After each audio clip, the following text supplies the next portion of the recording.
Hi, you guys. It's Yaz, and today I'm going to talk about how a narcissist controls you with fear, okay?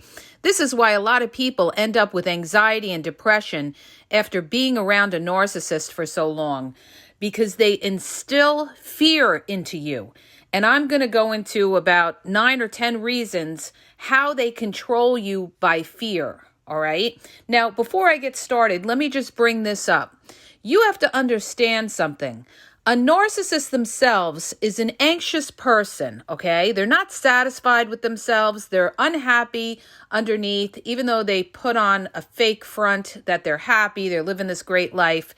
Deep down, that narcissist is miserable, okay? That's why they do what they do, you guys, all right? And they also have tons of fears.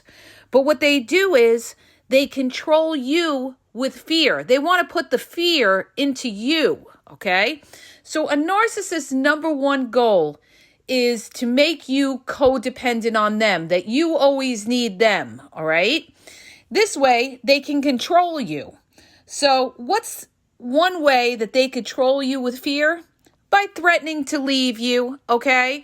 A lot of times narcissists will test you in a relationship and say things like, well, if you're not happy, I could leave, or, if the relationship's not working out, I don't need to be here. They love to say this, I don't need to be here, why would I be here if I didn't care about you? Well, they're there because they're there for a supply, not necessarily that they care about you. And that's what people have to understand. The narcissist is with you not because they're caring about you. It's because they need something or they're getting something out of you, some sort of supply. So number one way they control you is by threatening to leave you. This way, you don't say anything that upsets them. You're afraid they're going to leave you. They're going to walk out on you, okay? If a narcissist says something like that to you, like, well, if you're not happy, I could leave. You know what you say? You say, by all means, go ahead, okay? Never let a narcissist know that they've got you, because then you're dead in the water, all right? The other fear that they use to control you is that they plant in your head that you'll never find anyone else. Oh, nobody wants you. You're old. Oh, nobody wants you. You have kids. Oh, nobody wants you. You're so insecure. They love to say all these kind of things. And what are you going to do when you're an empathic type of person who self-reflects? You're going to think that there's something wrong with you, right? Because you don't know who the fuck you are, and that you're dealing with somebody who's trying to break you down so that they could put fear in you and control you, all right? So number one, stay focused. So when they start all that nonsense, it's to instill fear that you will never find anybody else. And the fear that you'll be alone, okay? They want you to be codependent on them for everything. This is why they lay the groundwork down in the beginning. Some of them will want you to be codependent on them for money or sex or attention or affection. So what they do is they give you a lot of attention, affection. Some of them, believe it or not, some narcissists in the beginning can be generous by giving money, but it's usually because they're looking for a big payout later on. It's never for nothing. And they take it away from you, okay? So now you're in this withdrawal period, like, what happened? They were so attentive. They showed me so much attention. Now they're not even calling me as much. They're very cold on the phone. They don't want to get together. They're making excuses. This is exactly what the narcissist wants to do, to control you, to put you in that withdrawal period so that you start chasing after them and begging them, okay? So they put that fear in. You'll be alone. Nobody wants you. They're going to leave you. Now, moving on to another way that they control you, especially if you're dealing with a malignant narcissist, is they control you with violence, all right? And I've seen this.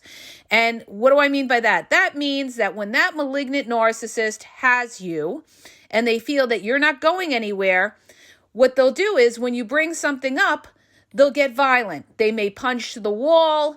They might start yelling and screaming. They may start hitting things. They may be cruel to kids. They may be cruel to dogs and pets. And all of this is to control you, put fear into you so that you know, succumb to that malignant narcissist and you never say anything that upsets them, that you are always trying to please them, that you are basically kissing their ass because you're afraid of violence. Okay? It's a horrible thing, you guys, horrible thing.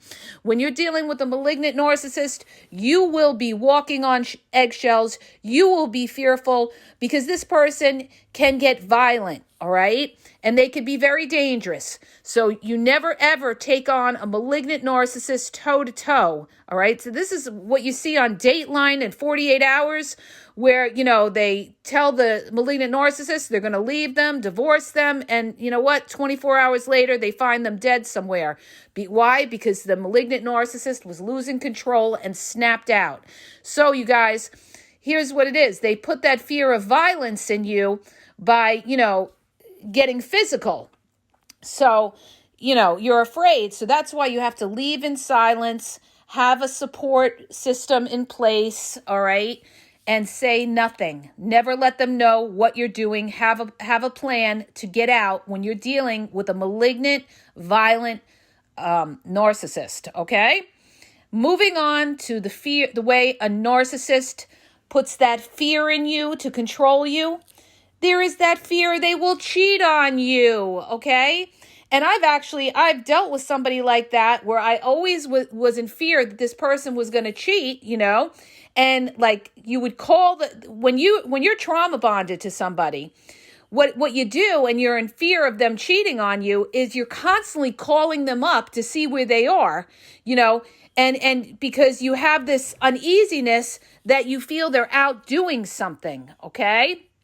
Because deep down, they are doing something. Because if you feel that somebody is out, cheating on you, 9 times out of 10, they are, okay? It's like a good friend of mine who's a New York City detective said to me, he used to follow people's husbands and wives to check on them. And he used to say, you don't even have to spend your money. If you have that gut feeling that something's going on, there's a reason. And 9 times out of 10, that person is doing something shady, okay? So you have this fear that they're going to cheat on you, all right? So you're constantly trying not to upset the narcissist because you're afraid that they will try to seek revenge on you and cheat on you. And narcissists do this. Not all, but some of them will. When they have a fight with you or they're angry with you, they're going to get back at you by cheating on you and then be laughing under their breath when they're with you, knowing that they got back at you and cheated on you. That's how malicious, vindictive, and cruel a narcissist can be. And they put that fear of cheating in you. They may even come out with a comment like, well, if you keep accusing me of cheating, I might as well go ahead and do it. When a narcissist says something like that, you could trust and believe they already have done it. They don't care. They have checked out, all right? So if they're sitting there and they're saying something like, I might as well go cheat on you, you keep accusing me all the time, it's because they already have and they don't care. They don't care what you think. They feel they already got you in their pocket. So they put that fear of them going out, doing something behind your back, and you're sitting there a nervous wreck, not knowing what they're doing because they don't return your calls, they ghost on you, they disappear from time to time, probably because they're with their other supply, all right? But they're telling you that their phone battery died or they didn't have a Wi-Fi connection or they were helping their sick mother move, okay? Or they were at the ER because they slipped and fell. They come out with outlandish excuses when they're going to see other supply. So now you've got all these fears in you thinking, not sure, are they cheating or are they legit excuses, okay? You've got to be able to distinguish from what makes sense and what is bullshit, okay? And you will feel it, you guys. You've got to pick up on your gut instincts. Always pick up on your gut instincts. That's God's way of telling you something isn't right, okay? Somebody who loves you, somebody who cares with you, does not put you in the dark. A shady narcissist puts you in the dark. Why? because they're doing things they don't want you to know about, all right? So you have this fear. They put this fear that they're going to cheat on you. And now you end up a detective always trying to track them with air tags or apps or whatever you're doing. You have this, they put that fear in you. Why? Because they didn't give you a sense of safety and security. This is why you feel the way that you do. You're not at peace because that narcissist is not giving you the peace and making you feel secure within the relationship. They're giving you excuses and they're giving you bullshit, all right? So they put that fear into you. Now, moving along with the way a narcissist controls you with fear, okay? Another fear is that you have is that they have beaten you down, devalued you, and they make you feel that you cannot live without them, that you will crumble, okay? That nobody wants you, you're going to be alone, you're going to be miserable, you're going to miss them, nobody's ever going to love you the way they loved you, okay? All of this is to put that fear in you from moving on in your life. They want you codependent, all right? Another way they put fear in you is they put fear that they're going to take the kids away. This happens all the time in divorces. What a narcissist, when you divorce a narcissist, their number one goal is to torture you, okay? It's never, amiable. It's never friendly. You can never, ever really do it by mediation, all right? I don't recommend ever doing mediation with a narcissist because they're so devious and they will try to screw you over. Go get yourself a good attorney, all right? So they will try, one of the tactics that they use to put fear in you is that they're going to take the kids away. They're going to disparage you to the children so that the children hate your guts, all right? Now, you can't control what that other person does, but you can only control what you could do, and that means just give your kids plenty of love. And in time, children do see who the toxic parent is, all right? They have to mature and get older, and they'll start to see it, okay? And know your rights as a parent. As a mother or as a father, you have certain rights that you are entitled to. And when you're co-parenting with the other parent, when they are violating your rights, you take them to court, okay? And you bring it up to the judge. That's why you need good legal counsel, all right? Next, you guys, fears. Another fear that they put into you is that you're making a mistake by leaving them, the reverse discard. You've discussed it at this point. You're getting nothing out of the narcissist. It's like living with a roommate. They're cold, they're unaffectionate, they don't want to have sex or intimacy, or they're never around, they're living a separate life, they're always out, they're out all night and everything like that. And you get to a point like, I'm out of here, I can't do this anymore. What's that narcissist gonna do? They're gonna gaslight you and plant the seed in your head that you're making a mistake by leaving. They're gonna say things like, well, you never tried. I tried, okay? Or you were too hard on them, or you were too controlling, or you have an insecurity issue. You can't trust anybody, all right? And especially if you got hurt in a prior relationship and you went and told the narcissist that somebody cheated on you or hurt you, well, they're going to use that against you. They're going to say, oh, you're so insecure because you got hurt in the past. Now you don't trust anybody. When in fact, that's not the case. The case is that the narcissist you're dealing with is playing mind games with you. And a lot of times when a narcissist is with you and they know that you got screwed over in the past by an ex, guess what? Now they know that they could get over on you. That's why you don't tell them that. You don't tell them that your exes hurt you, because now they think you're a dope, you're a sucker, and that they could play you, all right? So never, ever show your hand or tell them unless you know you can trust this person, all right? And trust is earned over time. But they will put that fear in you that you're making a mistake by leaving them, all right? Now, moving along, you guys.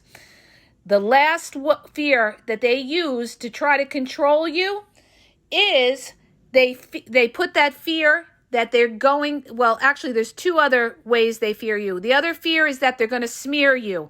They're going to rip you up to everybody and tell them that you have mental issues. You're crazy. You're a nut. Nobody likes you. And you're going to be afraid, because now you're going to be afraid that these people are not going to like you, that they're not going to want to be around you, that they're going to look at you in a certain way, all right? Understand this, all right? You can't control what the creepy narcissist is going to say, but you got to know who you are. And if these other people side with the narcissist, they were never in your corner. So good riddance to them, all right? Good riddance to anybody who sides with the narcissist and doesn't have your back, all right? Next and last point on how a narcissist puts that fear into you is that they put the fear in you that they're going to financially cripple you, okay? Again, this is when you have money tangled with the narcissist. Maybe you're married, you're going through a wicked divorce. What's the first thing that narcissist is going to do? They're going to clear out those bank accounts before you even know that you're getting a divorce. They're going to clear out those bank accounts, and guess what they're going to do with that? They're going to go give it to their mother to go put it in another name or another account or in a shoebox, okay? That's the Brooklyn way, just so you know, but they do it all over the place. What they do is they hide money with that toxic parent who's usually a narcissist as well, and usually their ally, their flying monkey, who's usually their mother, could be their father, depending on the situation. But they're going to take all the money, all right? And they're going to try to, put that fear in you that you're going to be broke, all right? They're going to try to fight you in court, try to take everything from you. Some of them will threaten, not to pay child support or anything like that, or pay for things for the kids, or not contribute. So, you're going to be in fear of going through all of this, and that you're not going to be able to make it on your own, okay? This is why, to empower yourself, you've got to be financially, sound. You've got to have your finances together, or have a plan to get it together, okay? You have to be mentally strong and know who you are, and know that you are whole. God made you whole. And just like you lived before the narcissist, you can live after the narcissist. The world does not revolve around the narcissist, okay? And you guys, you got to be physically strong as well. And what does that mean? That means taking care of yourself, your self-care. Because when you look good, you feel good. So never neglect your self-care. And that's what narcissists hate as well. They hate when you look good, okay? They hate when you go to the gym. They hate when you're dressing well and you're taking care of yourself, because now you are a fucking threat to the narcissist, all right? Well, that's too bad, all right? You take care of yourself and build yourself up, and don't put all of your energy into the narcissist. You've got to be independent. Independence will kill the narcissist, all right? And all of these fears will subside when you have it together, okay? So when people are unsure of themselves, or they have low self-esteem, they've got to build themselves up so that they do not become prey to a narcissist's words and actions. You've got to be strong and know who you are, and not care or worry what they say. It's like I had a client where she was divorcing this guy, and he was threatening this and threatening that, all petty shit, right? And I said to her, I said, he's got nothing on you. A judge is not going to care about any of that, all right? Judges care about finances, and they care about the children, what's in the best interest of the children. And all this other petty stuff he's bringing up, they're not even going to, listen to him. This is so typical in divorce court where they bring up such nonsense and judges are used to it. But guess what? They don't care. They don't care about those type of things, all right? So, but the narcissist is doing it to put the fear in you, all right? That's what they're doing. They want to put the fear in you to torture you, all right? Because you have caused a narcissistic injury. You're looking to leave the narcissist. So now the narcissist wants to pay you back for that shame, okay? I hope that helps you guys. If it does, hit the subscribe button, share the podcast. If you're looking for one-on-one confidential phone coaching, go to the link in the bio, askyaz.wixsite.com. If you want more videos, I got over 4,000 videos on YouTube about everything, okay? A lot of covert narcissist type of information. Go to my YouTube channel at the Game Exposed Podcast on YouTube. Facebook, Instagram for more posts and information is the Game EXP 123. And have a great day, you guys.